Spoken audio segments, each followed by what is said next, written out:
वाशिम जिल्ह्यात शेती अवजारे चोरी करणाऱ्या आंतरजिल्हा टोळीचा स्थानिक गुन्हे शाखेने पर्दाफाश करून 3,45,000 रुपयांचा मुद्देमाल जप्त केलाय।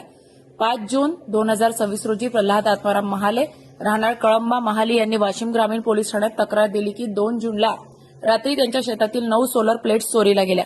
त्यावर गुन्हा दाखल करून स्थानिक गुन्हे शाखेने तपास सुरू केला। तपासादरम्यान विठ्ठल मंगलदास भगत वय 23 राहणार पंचशील नगर वाशिम यास ताब्यात घेण्यात आले।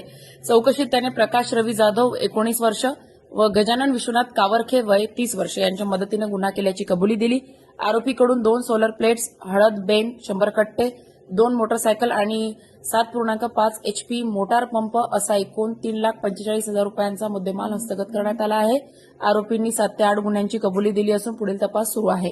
ही कारवाई पोलीस अधीक्षक निकेश खाटमोडे पाटील यांच्या मार्गदर्शनाखाली अपर पोलीस अधीक्षक लता फड, उपविभागीय पोलीस अधिकारी नवदीप अग्रवाल आणि पोलीस निरीक्षक प्रदीप परदेशी यांच्या पथकाने केली आहे।